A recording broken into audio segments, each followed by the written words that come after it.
On the moonlit night of July the 27th, 1949, George and Rufus Hamilton would receive the ultimate punishment for the murder of local taxi driver Norman Burgoyne. At the time, many in Fredericton viewed the event with curiosity. Little did they know it would be the last public hanging in New Brunswick. This is where the gallows thing was here. Patty Gregg was a teenager at the time of the hangings and remembers a distinct mood on the evening of the execution. But I have no recollection of any great demand for the death of the Hamiltons. I suspect it was there in some people, but as this, I suppose, some people would call it a tragedy played out, a morbid curiosity, I think, more than anything else, developed.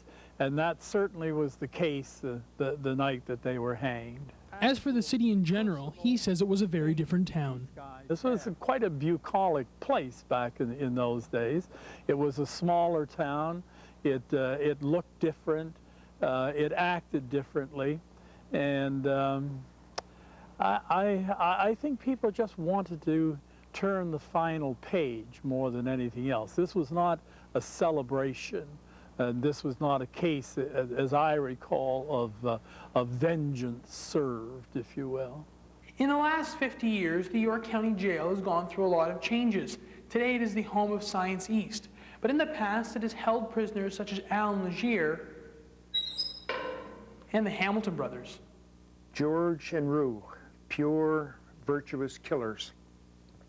They were hanged back to back in York County Jail.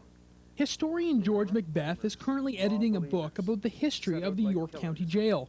He says the murder by the Hamilton brothers was a vicious crime.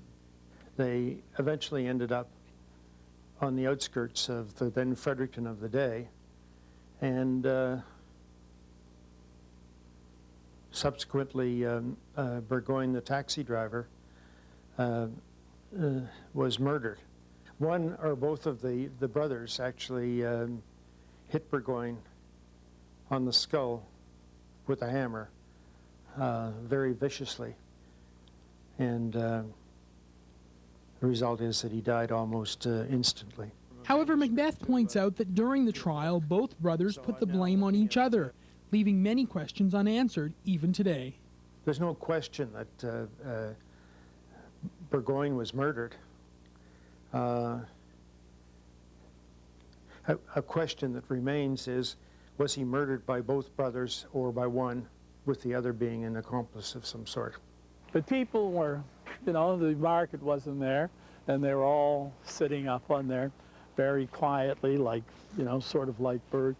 For Greg, what he witnessed on that July night is something he feels he will never forget. Then all of a sudden, the side door, which is now concealed by that little portico, opened, and out came George and Rufus Hamilton, unmistakably.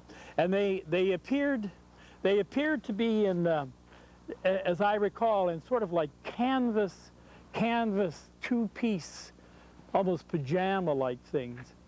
And I can remember, I think you could almost hear their feet going like this because they had shackles on. And I remember people remarking on the roof, they must be drugged because of the slow way in which they shuffled across the yard. It seemed to take a long time. And there was deadly quiet on George Street, deadly, deadly quiet.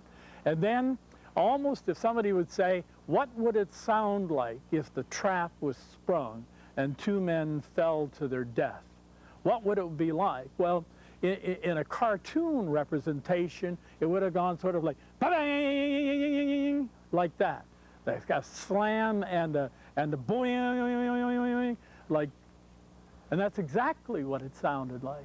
At that point, the crowd would disperse quietly, leaving only the medical staff to confirm the brothers' death, thus closing the book on hangings in New Brunswick. For Focus NB, I'm Trevor Kerr.